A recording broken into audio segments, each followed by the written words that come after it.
Now then, welcome along to the Huddle Breakdown. We're finally into the proper season and the games are coming quick and fast. We're going to be looking at the Hearts defeat at the weekend in the opening game of the season, the double signing announced by Celtic yesterday as Joe Hart and James McCarthy joined the club, and the Europa League action this week against Czech side Jablonec. Alan Morrison is with me as always. Alan, how are you getting on? Yeah, good, thanks, Enda. And Joko James as well. James, how are you? Tremendous. Thank you. Tremendous. Well, yeah. I don't think there was too many Celtic fans that were tremendous at the weekend as they suffered an opening day defeat to Hearts as Hearts returned to the Premier Division for the first. Let me explain. It's totally selfish and personal. So I got a night away with my wife Monday night. So, we have teenagers, and as Alan will tell you, when you get to a certain point with a marriage, when you get a nice night away at a hotel, let's just say it was a good night. This is already too. Can we restart? I'd like to. I can't unhear that.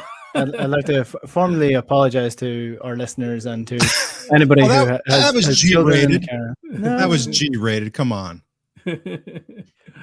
Right, we'll start with the Hearts defeat. I don't know which I'm more upset by, that joke or the Hearts defeat on the opening day of the season. 2-1 to Hearts. Gary Mackay-Stevens with the opener, and Anthony Ralston with the equaliser, and John Suter with the 89th minute winner for Hearts. Who wants to start this? Who wants to dig their teeth into this? I think I was worried going into this game. I think I mentioned it. I wasn't sure if I said it on air. If I was worried about Hearts and the physicality that they would bring and what that might cause in terms of issues for Celtic. So, Alan, do you want to start off with the Hearts defeat and what your thoughts are on the game? Yeah, I was more worried about the reaction if we didn't win, which, guess what? Which will become a theme, I think. This is so clearly a team that's a work in progress. And it was painfully obvious during the game. Sat there watching it pretty uncomfortably, I'll be honest with you.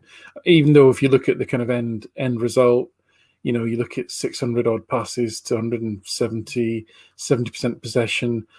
I don't know where FOTMob and these others get some of the XG from, but I had it as like 1.97 to Celtic and 1.1 to Hearts.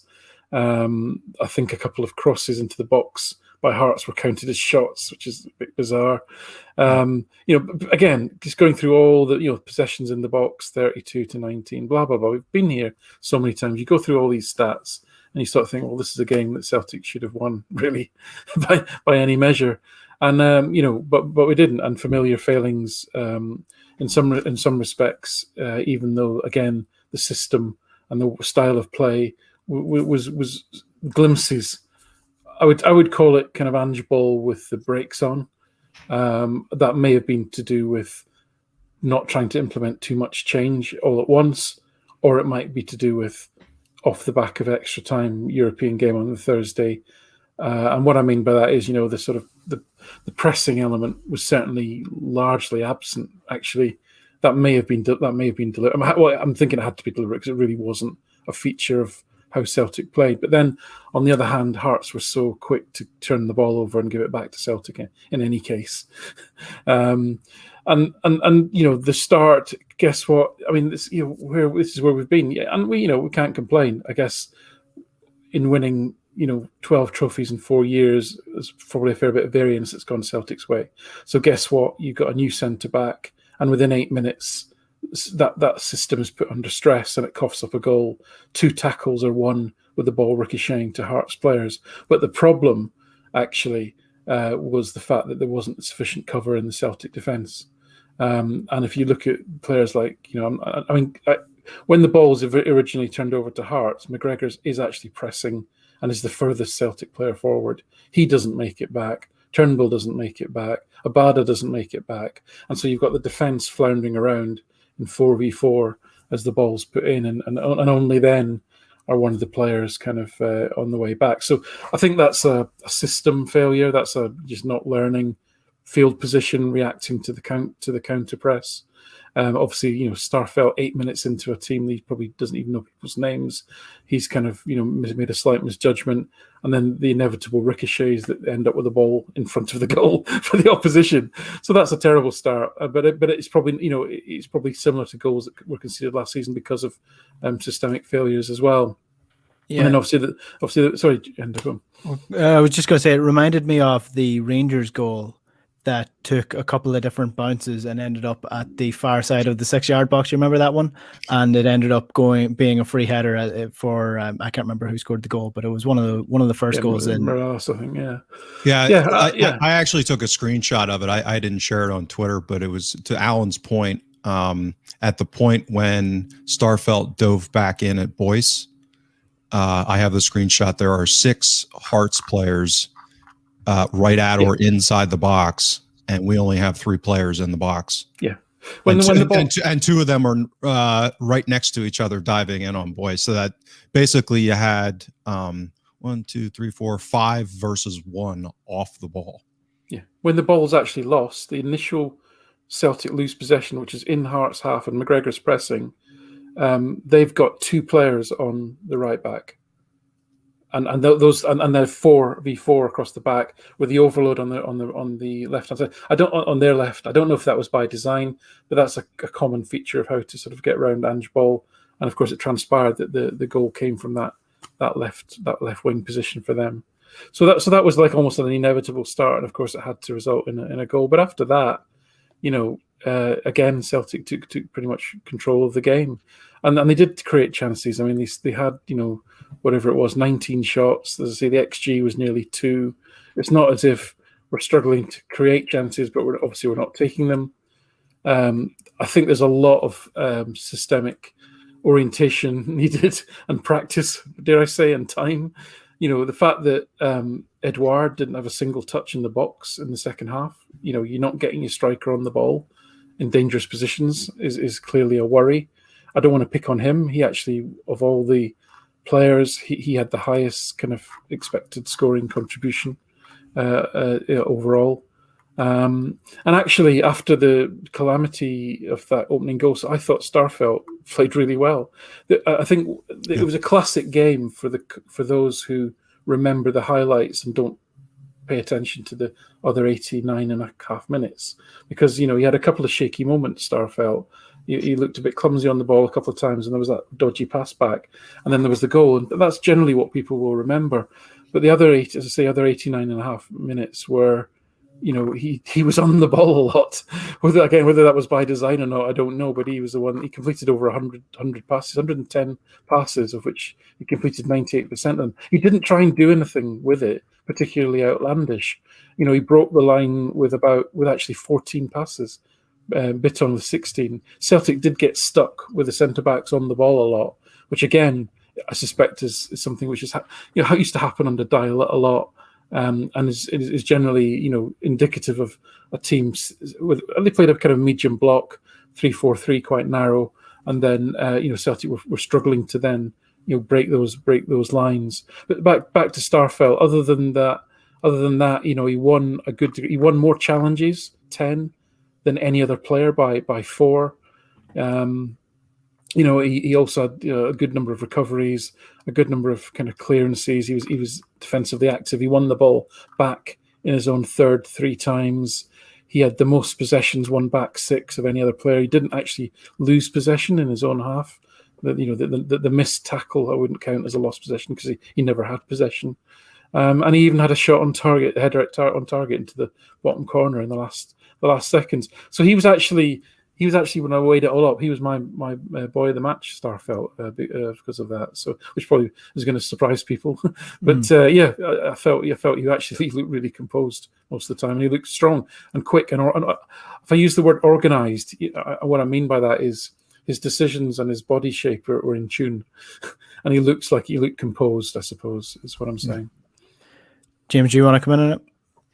Well, I was gratified in a way, meaning that one of the exercises I've started doing in recent months is doing kind of a profile data analysis with prospective signings, meaning the ones that seem like they're going to maybe be serious, and then with people that are actually signed. So I did that with Starfelt and Abada. And I have some gratification because the analysis that I put together and how I was thinking about them without having seen them with any substance. I didn't really look at them in video. The way they're playing has translated significantly based off of the data profiles that I had put together. So, for example, Starfelt, as I called him, he's an animal in the tackle. I mean, that was reflected in his data profile. Very efficient in the tackle. And what Allen's stats from game, I think, indicated that. But that his passing is kind of vanilla. He's not someone who's going to create from the back. He's not going to be a deep line playmaker. Very safe, very efficient. And that was, would you say 98%, Alan? Yeah, exactly. Yeah. So 110 passes. Yeah. So that there's nothing inherently wrong with that. I think that the question becomes one of fit then, meaning that he's not fast. I think and that was another thing. His data profile didn't suggest that he had, you wouldn't consider him a pacey center back like an Iyer. Sorry, James. Both. I think both. Oh, certainly Boyce. Certainly Ginelli and Boyce tried to take him for pace and got nowhere near.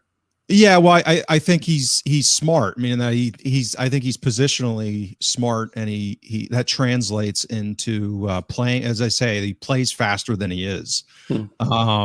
So I think.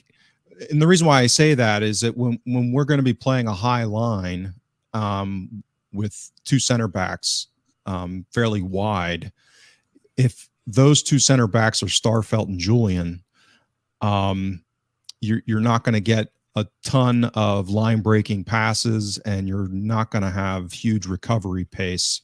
Now, both of them are pretty good positionally, but again, it's back to this issue of when things go wrong, if there's a bad bounce that occurs and you just need flat out speed to cover up for something, and I've done some threads on that today in multiple contexts, I don't think you're going to get it there. Whereas a guy like Iyer, just flat out, if something went wrong, Iyer could close down a guy from 5 yards behind and kind of cover up a mistake. I'm not sure Starfelt has that kind of pace. And again, it's no harm. It's just a profile issue. And I think, Ginelli, not a great player, but the guy's fast. You know what I mean? So how does that translate? Well, again, you talk about levels. Add Ginelli's pace to somebody who actually has a better technical skill. Who do you turn into? Well, like a Ryan Kent type, a guy who's going to present more challenges. And that's kind of what I always think about is at a European level, how does that kind of center back pairing fit together? Against Hart's, you get away with certain things that you're not going to get away with against higher quality opposition. So I thought Starfelt was. It's always good to know. I mean, I thought he was a good player based off of the profile I built. It's a matter of fit within the system. I think he can fit in the system. It's a question of who you pair him with, and he seems extremely good in certain ways. So I think that's good news. Yeah, there's a couple of refereeing issues that I don't want to delve too deeply into because I mean they happened, they occurred, the result happened, they're not going to change. So you have the tackle on McGregor and you have the offside goal that wasn't offside. I mean, none of those decisions are final. Those decisions happened. Celtic lost the game, so I don't want to delve too deep into that conversation. But it's worth referencing the fact that some things did go against Celtic in this game as well. In terms of the second Hart's goal, I mean, another set piece. It just keeps happening. I don't really understand it at this point. How, if this is your key weakness, and it has been for the last year and a half, how you can't identify someone who can fix this? Because, I mean, it just whatever about our squad size, we have to somehow be able to limit this. And ultimately, it came down to a keeper error. I would say Scott Bain was probably most at fault for this, for his positioning, but. Again, the ball has to come in somewhere. The defenders need to deal with that. Yeah, there's nothing positive to say about any of it. Even starting from Soro, hooked his foot round the front of the player to win the ball and was penalised. I know you want to talk about refereeing decisions, but that was a pretty soft one to start with, but. Having said that, in terms of defending it, you've got three players in the middle of the goal, center of the goal, who are not marked in any shape or form. We're playing quite an exaggerated high line, which again is probably where they're trying to get to from a tactical perspective. But are we trained enough in it? Obviously not, because no one was picked up on the run-in, and Bain's positioning just was completely unnatural. It was just completely all over the place. You know, as soon as the players run in, he should be backing off, and he ended up. The tell is the fact that the ball went into the center of the goal. I mean, that's crazy, right? Because it's a header for a start. Therefore, it's not that powerful from quite a distance out. Actually, near the penalty spot, I think. So clearly, that gives away the fact the goalkeeper's in the wrong position. You know, if he gets beat with a bullet header into the top corner, you sort of think fair enough. But for the ball to loop into the middle of the goal, is inexcusable. So there was nothing good about it at all. Nothing. It's complete failure.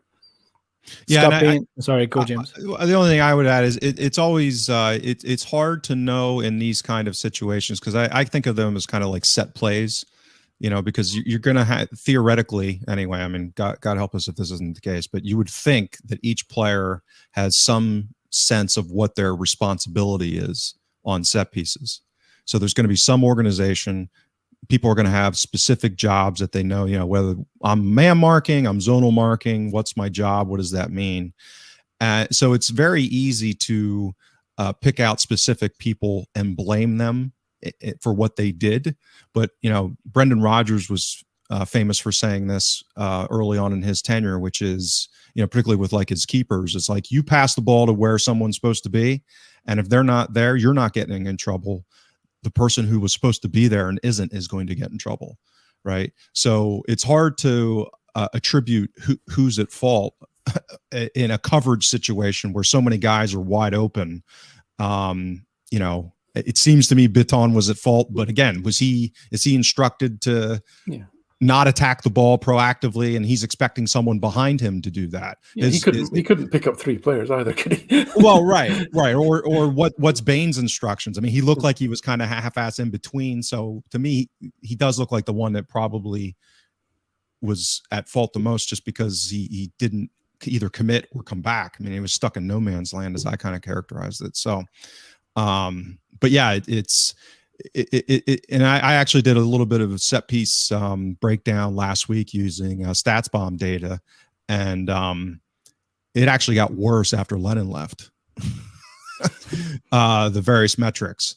So I don't know, who knows what's going on. And as Alan documented before, this was not a new problem. It wasn't as severe the prior season, but in the 1920 season, when we had a lot of things going better and some things objectively really well, set piece defending was not one of them. In fact, I think Forster surrendered twice the expected goals on set pieces in 1920. So it wasn't a huge absolute number, but the effectiveness of defending and preventing goals relative to the quality of chances being created was poor.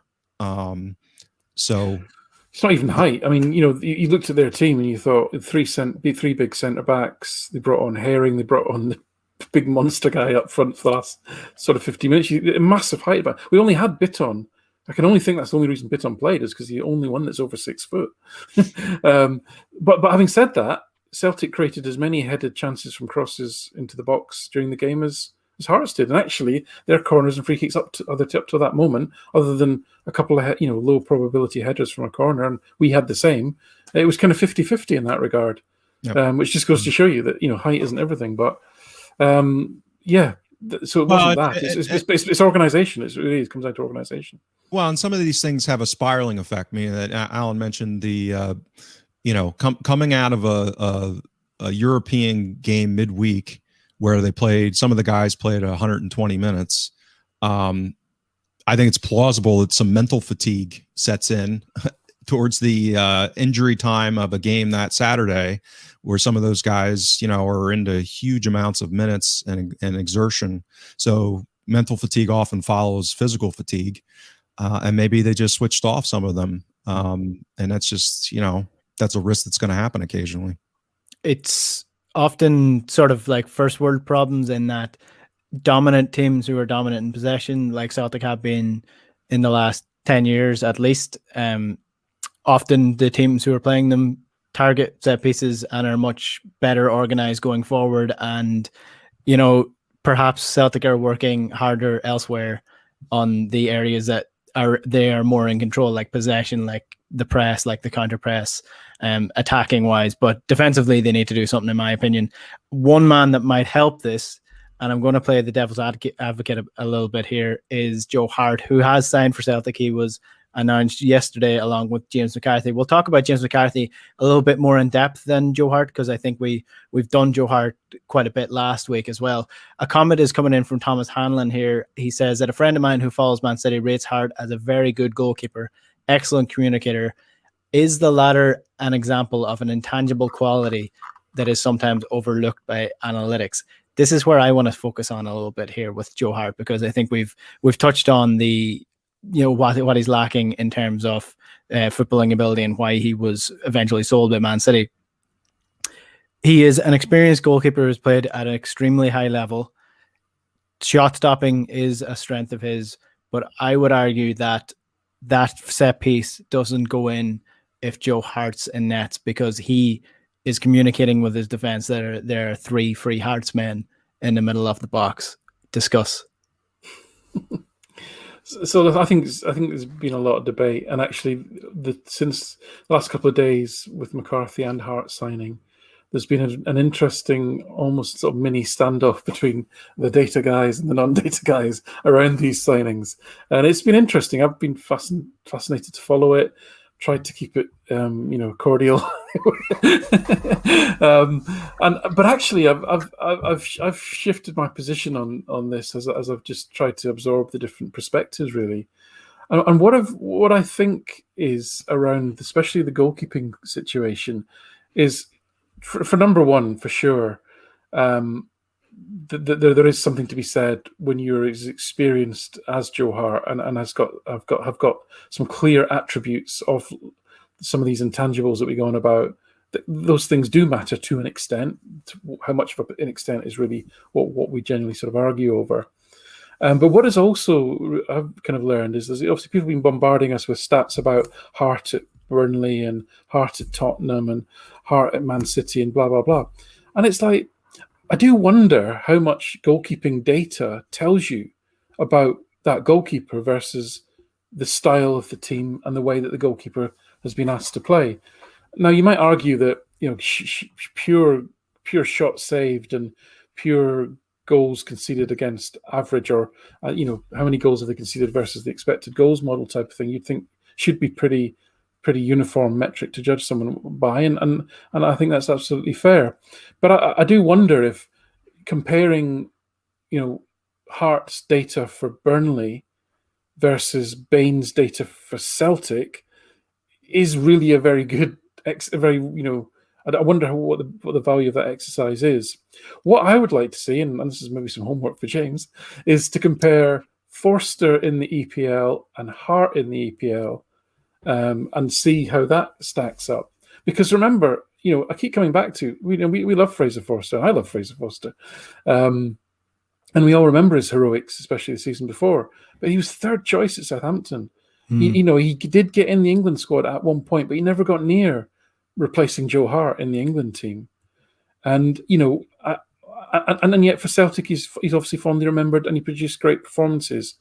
I do wonder, therefore, will Hart bring something very similar? Because Joe Hart, if you think about it, played for years for Manchester City as the first choice. He played in a possession-dominant team and was comfortable in that role. For England, he played 75 games. Now, as you're probably aware, for European and World Cup qualification, England's qualifying group generally consists of a bunch of Mediterranean islands. They rarely play anybody of any substance until they get to the finals of any tournament. Hart is used to playing in those types of games that Celtic kind of get, playing again in a dominant team. So those sort of things, I think, are worth bringing into the mix as well, I would say. And in terms of his actual performance, like I say, if he's playing, for Burnley in the EPL and is under a lot of pressure, and some of those weaknesses around, for example, not saving that many shots on the left-hand side, are going to get stressed on a number of occasions. Playing for Celtic, maybe not so much, maybe not that often. Did Foster have many of the same weaknesses that really didn't get amplified playing for Celtic. And that big game mentality we talk about, which is a bit of an intangible, but we can see it in the data that Forster produced in those games. Hart, you would expect, has had that in his career. So I'm not as swayed by past performance data for the likes of Burnley, and also the whole thing about Man City and Guardiola getting rid of him because he couldn't play out from the back. That's way too simplistic. Guardiola wants the best goalkeeper in the world on all the attributes that Guardiola wants in a goalkeeper, and he will demand that, and he will be given the resources to get it. The fact that you don't meet that standard doesn't say you're a bad goalkeeper. And in fact, other stats suggest that Hart's actually pretty decent with his feet. And remember, Gordon was challenged by Rodgers to play out from the back. And Gordon adapted. I wrote an article on this on the Celtic by Number site. You can read it. And he adjusted his game sufficiently to be okay in playing out from the back. Gordon was never going to be, a Franco Baresi and a goalkeeper at the same time, right? But he was good enough. So all Joe Hart needs to do is be good enough, so that the range of attributes he needs to be a Celtic goalkeeper are adding more value than what the current incumbents are. And then Celtic have won a watch, essentially, because this guy, right, wants to play football, and you cannot say he hasn't shown incredible positive attitude since being ditched by Man City. He went to Italy for a year to play for a mid-table team, right? He didn't need to do that. He could have sat on the bench and picked up a massive wage. He put himself out there, and he didn't do very well, and he put himself under pressure. He went to Burnley. Why? You go from Man City. People will question you for doing that. He's done that. He's repeatedly on 15 grand a week. So he's not actually. He's the same as Barkas. So he's not actually even that expensive a punt. So I think in the round, I'm very open to this. I'm willing to see how it plays out. Yeah, my opinion has been swayed over the last week or so. And I think the mental attributes, again, it's hard to measure these things. You can't put a number on them, so it's hard to judge them. But I think from watching Bain and watching Barkas struggle over the last 2 weeks, especially, the concentration levels that is required for this role, I don't think they had them, and I think Joe Hart does have them, because he has proven in past games that, or in Man City days, for example, as that example. And hardworking. I remember we spoke on Off the Ball to Richard Dunn, who was at Man City for years, seeing Joe Hart come through the academy, and he said this kid was the hardest worker that he's ever seen. And I know that's a little bit cliched when you see top players, easy to say it, but he said that Joe Hart was literally there all the time, pushing to get that first team spot, and he got it at 17. So he has that leadership quality, and he is loud enough to guide teams through games. For example, the defense, which is really young. And I'll use an example from my own playing days. I know I put a heavy asterisk on this, that it's not to the extent that these guys are playing. But I was playing for a new team last week. They had a 34-year-old guy who had played at a high level, a much higher level than the team that he's currently playing for, playing centre back. I was playing centre mid, and he talked me through the entire game. Every single move that I was making, he was talking to me, telling me, move 5 yards left, move 5 yards right. Joe Hart can do that to Nir Beaton. Joe Hart can do that to Stephen Welsh. He can guide them through the set pieces, for example. If they're in the wrong places, he will tell them to get into the right places. So that's what I think he brings. James, are you swayed by the intangibles even a little bit? I wouldn't say swayed, because I already consider them. But what I try to do is look at an ensemble of performance data and then ask questions. So let me ask a question of the audience and you two, which is, with everything that we know about Forster, what we think we know about Barkas, which he's not a great shot stopper. I think that's a objectively true statement. Why is it that in Barkas's starts last season, when everyone thinks he was a bad keeper, I shouldn't say everyone, vast majority of people think he performed poorly, Celtic conceded on average 0.45 goals in his games, in let's say 15 games that he started.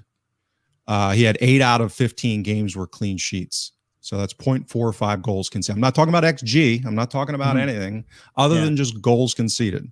Hold on, let me finish. Over 50% of his games were clean sheets. Fraser Forster, and that was playing behind a defense, which we know, and a midfield, which was an absolute travesty last season. Then the season before, Forster conceded. Now these exclude penalties and own goals. Okay. So that's let me preface it with that. Forster conceded 0.51 goals per game in 29 games total. And had 28 starts. 14 out of 28 starts, he had clean sheets. Okay. So if we know that Barkas was or is an inferior shot stopper to Forster, which I tend to agree, but I also have performance data that shows that he was dramatically better at commanding his box than Forster. Where are the other gaps? Where are the intangibles? If I'm going to try and assess intangibles, how was he organizing his defense? I don't know. I'm not on the field. What I do know is that in open play, when you would think that's a big deal, he did a better job than Forster in preventing goals. And that was with 2 of those 15 games against Rangers. So this is not some biased sample where he was only playing against Ross County. Yeah, okay. I would argue because he played the first 10 games of the season last year before the collapse. The Rangers game was the first collapse. And as soon as that happened, granted, he didn't get a return to consistent play, which I do argue is definitely giving him a little bit of favor there. His confidence was shot. He was gone. Hasn't returned. Well, that's possible. But when he did re-enter in December, when he had a functioning midfield in front of him, a good number of his clean sheets were in that period up until the second Rangers game. Right. So that's possible. I'm not discounting the fact that intangibles are part of this. What I'm saying is there should be a holistic assessment of available tools and information to try and assess what they are. Okay. And I do not take at face value when people have a reputation.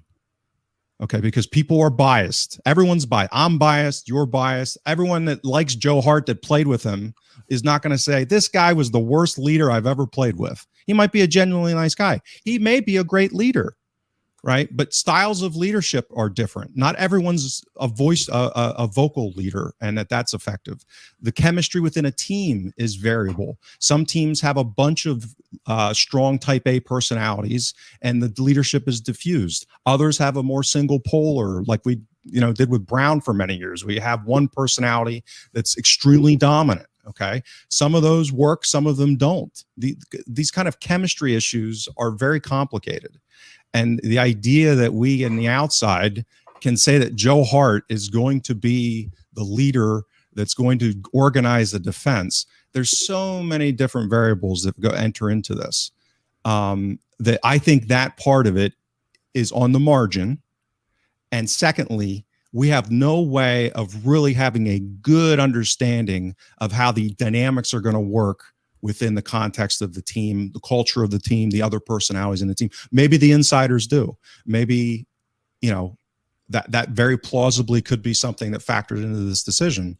Where I get skeptical is that he seemed to have been a preferred candidate last summer, and a certain someone seemed to defer to the recruitment department.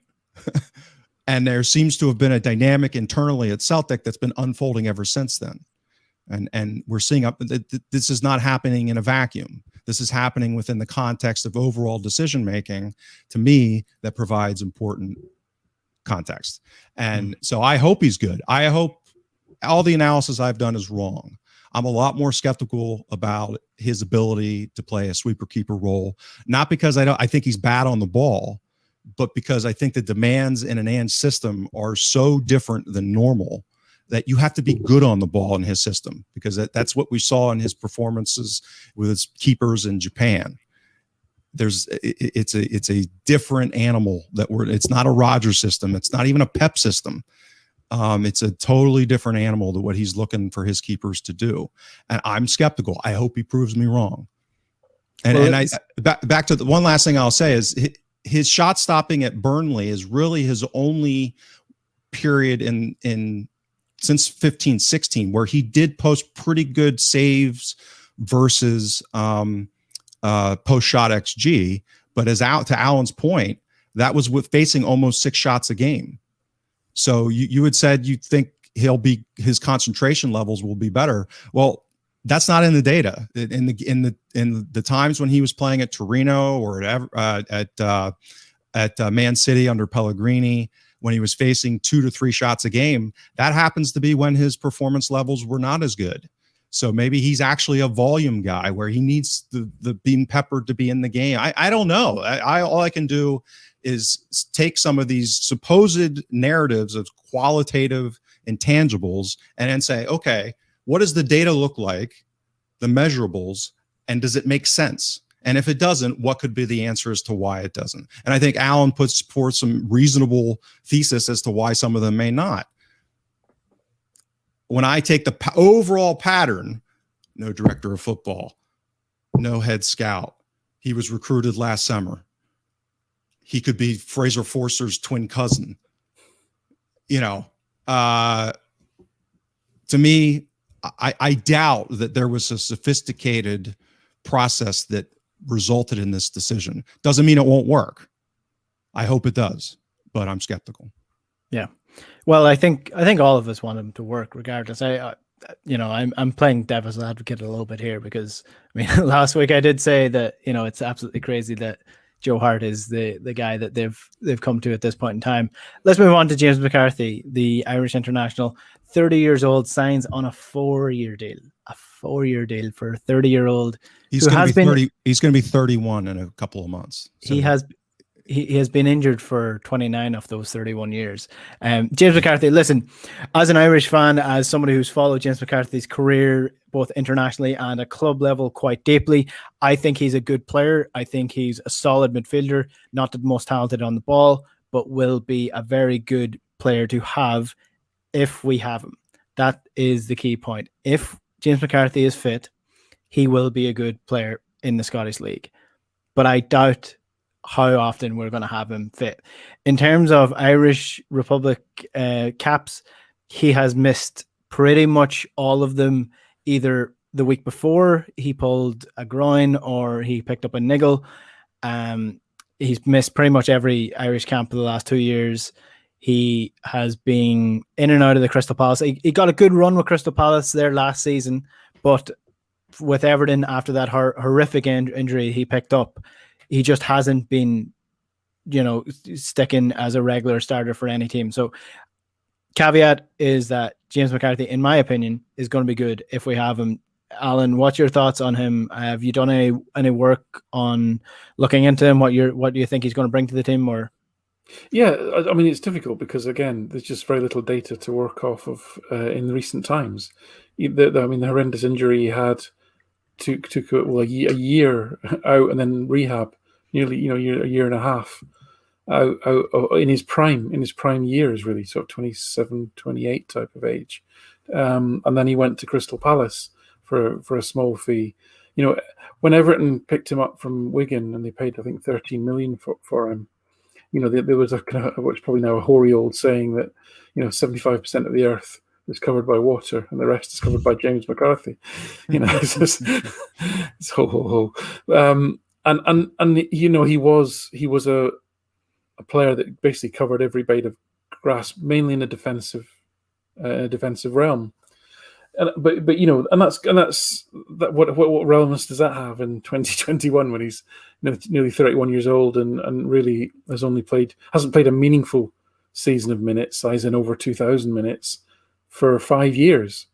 What does that actually mean? And if you look at that season, actually that 15-16 season, he actually benchmarks pretty well, and he benchmarks as a fairly limited in scope central midfielder, of the type that Celtic don't have. So, if you want to sort of think, is this something that Celtic have? No. Somebody who is strong in the tackle, who is good anticipation-wise in terms of interceptions, blocking, opposition, creativity, decent range of passing, technically a good player in terms of touch, ability to pass the ball short and long, not necessarily creative passing, just really recycling. He actually profiled pretty well in that season. If you look at his stats for Crystal Palace, where he played around 1,700 minutes for Palace in the 1920 season, I know it said 33 appearances, but really it's not 33 lots of 90 minutes. It's probably half of that. Those same numbers go down quite considerably in terms of where he would rank within the Premier League. So that's a concern. But I did some qualitative analysis as well and looked at the Everton fans boards and the Palace fans boards to see what the sort of sentiment was around McCarthy. And as recently as January last year, so 18 months ago now, Crystal Palace went to Manchester City and McCarthy's role was to mark Kevin De Bruyne. And apparently he was never more than 5 yards from him and kept him absolutely quiet. That was 18 months ago. That kind of defensive discipline is something which, potentially he may still have. The view was at Palace was that, under Roy Hodgson, Palace have got essentially 6 defensive midfielders in the squad.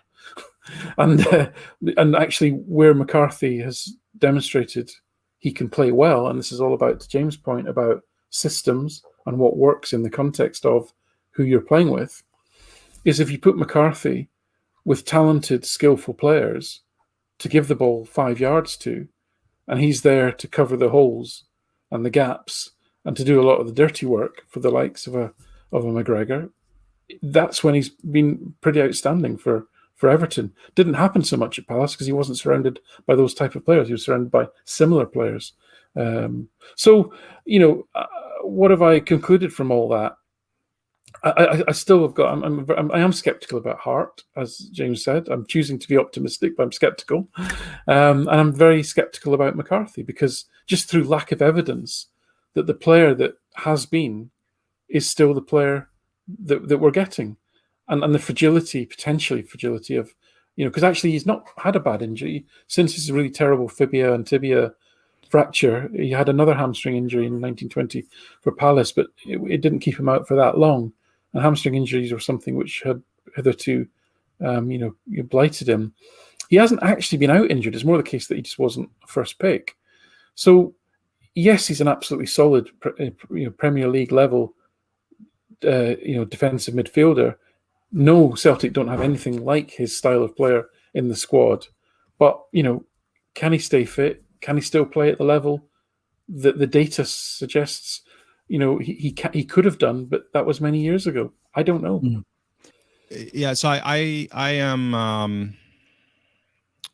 I'm actually more optimistic on the injury front if Celtic actually use something that they bought recently and they've implemented it and start using it with preventing injuries, and it's specifically geared towards soft tissue injuries like hamstrings. So theoretically, they should be able to keep him fit if they actually listen to what they're going to get. That doesn't mean they will. And this comes back to an inherent issue. So if I look at Salzburg, for example, who's a club that has been on the forefront in deploying this kind of tool, they have a midfielder, Janozovic, who I actually have been familiar with for several years now because I used him as a benchmark for Brown, as Brown was kind of entering his decline years. And they've basically played Janozovic, and he plays for them in the Champions League, right? So this guy, he's going to be 34 in a couple of months. So from his age 31 through 33 seasons, he played for Salzburg against the Liverpools, right? They didn't, in the amount of games that when they deployed him, they were using him against the better competition. But he basically played about 30 games a season. He wasn't playing 55, 60 games a season. So I think a logical question to extrapolate from that is that if you're going to manage the fitness of a midfielder who's this age profile, does it mean they're going to be able to play 50 games a year?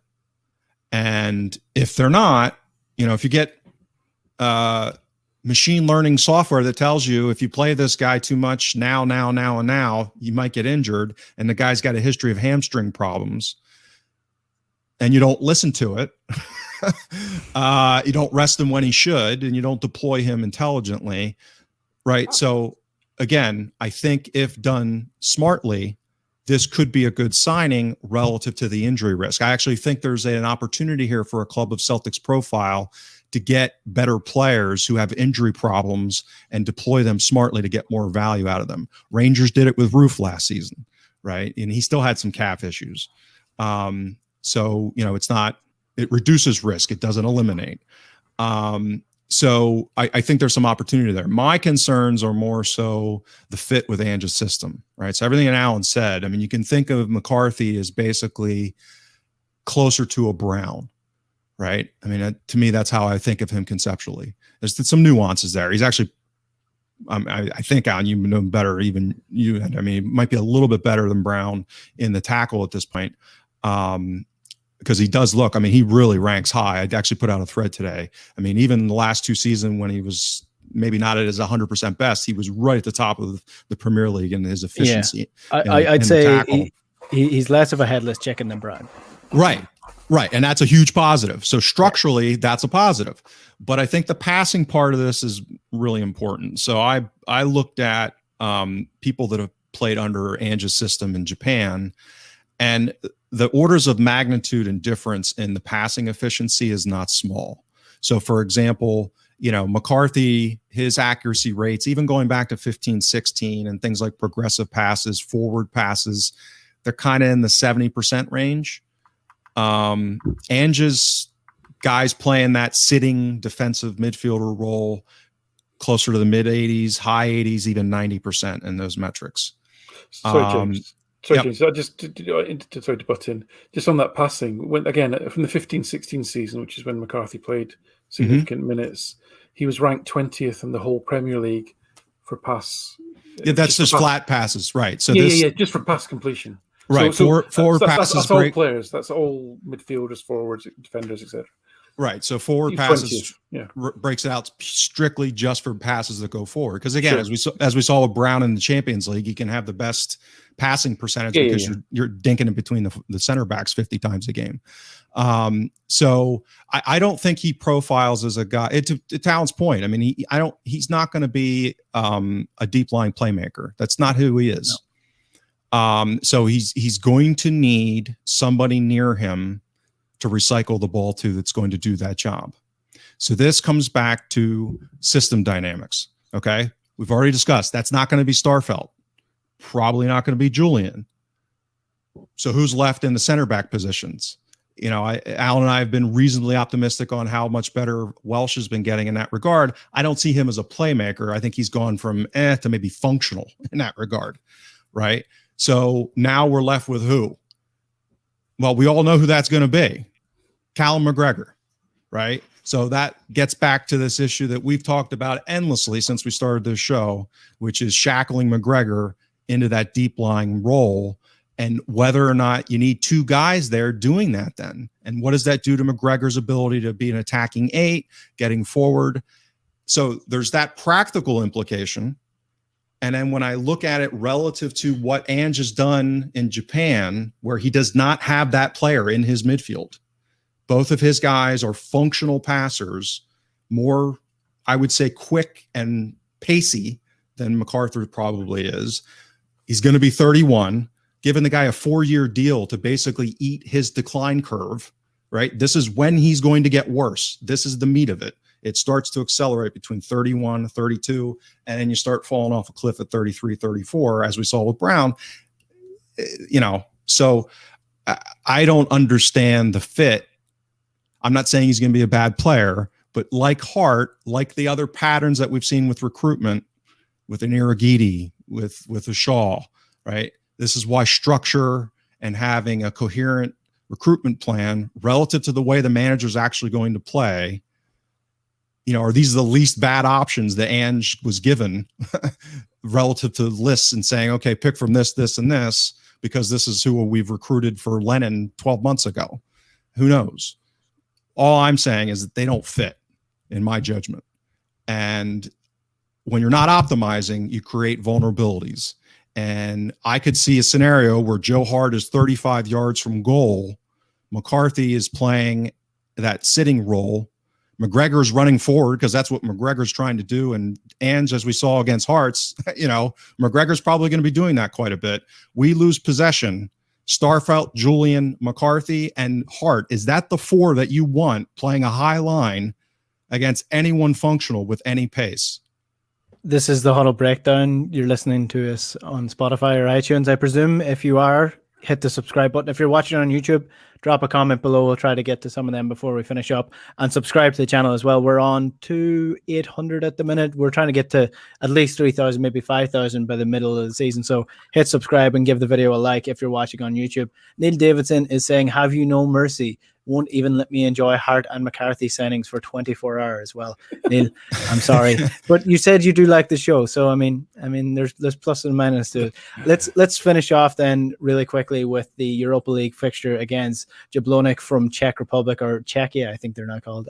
That happened overnight. I'm not really sure when it happened, but some context on them. They are ranked 162nd in the UEFA coefficient compared to Celtic's 46th. Doesn't mean all that much, but it gives you a little bit of a idea of what level they're playing at. They're currently 9th in the Czech league, 1 win, 1 loss from the new season. They finished 3rd last year against behind Sparta and Slavia Prague, but there's no difference between those two. Who knows which one is which? Not even Neil Lennon when he's playing against them. So this game against Jablonec, a lot of people scared of AZ Alkmaar in the next round if Celtic do get through, but I guess you have to get through this fixture first. Given the last 2 games, what level are the confidence at? In the state that we're in terms of, trying to adapt to a very different